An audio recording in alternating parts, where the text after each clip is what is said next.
To the UK, and Conservative Party leadership rivals Liz Truss and Rishi Sunak have set out competing plans to deal with the economic recession forecast by the Bank of England in their latest TV clash. Ms. Truss said a recession was not inevitable if bold action was taken. But Mr. Sunak said the Foreign Secretary's unfunded tax cuts would pour fuel on the fire of inflation.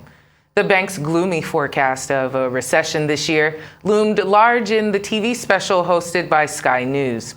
Ms. Truss and Mr. Sunak are vying to become the UK's next Prime Minister. Well, what the Bank of England have said today is, of course, extremely worrying. But it is not inevitable. We can change the outcome and we can make it more likely that the economy grows. And what's important is, first of all, that we need to help people struggling with the cost of living. You simply can't tax your way to growth. And I'm afraid the very high taxes we have at the moment, a 70-year high, are likely to lead to a recession. Okay. And that's what the Bank of England is predicting. The number one thing we have to do is not make the situation worse. What is causing the recession? Right? As you heard from the Bank of England today, and I think Liz said something before, which I'm just going to correct, it's not the tax burden that is causing the recession. That's simply wrong. What's causing the recession is inflation. Right? That's the root of the problems we have, not just here, but in America and elsewhere. So the way we're going to get through this, first and foremost, is gripping inflation. Our ICE correspondent Lape Olarinoye joins us now for more. Lape, good to see you. So the state of the economy dominating the latest leadership debate. What do you have to say about that? Good afternoon to you all, ladies. Well, yes, it is something that is at the forefront of many people's discussion, not just at the political level, but even socially. I mean, everybody's talking about the fact that we are descending into a recession in this country. And that's all as a result of the Bank of England's announcement just yesterday, whereby the interest rate has been increased once again from 1.25% to now 1.75%. Of course, this has had an impact on the inflation rate, which has now got up to over 13%.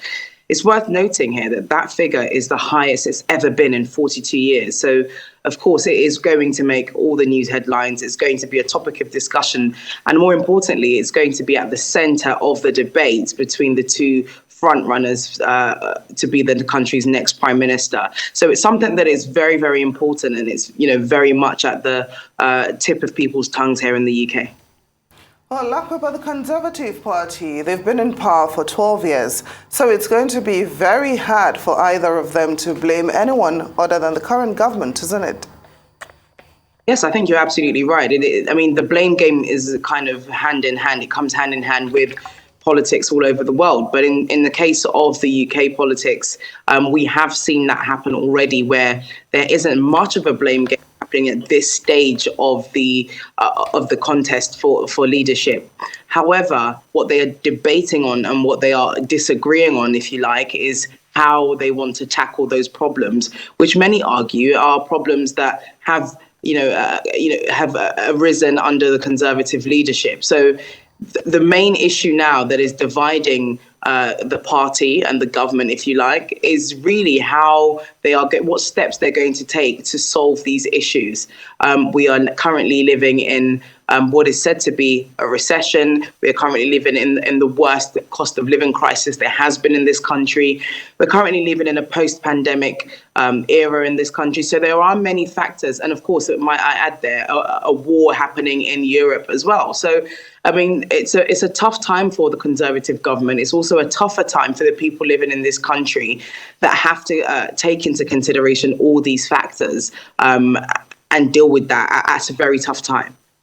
And Lape, can you tell us more about the state of this race between Rishi Sunak and Liz Truss, and how the next prime minister is going to get chosen? Yes, Howard. Well, currently we have two frontrunners, and just before we got to this point where there were two main frontrunners, there were a significant number of Conservative Party members, some of which were part of Boris Johnson's cabinet, who all threw their hat in the ring to be a part of this leadership race. Typically, how the next prime minister is selected is at the earlier stages.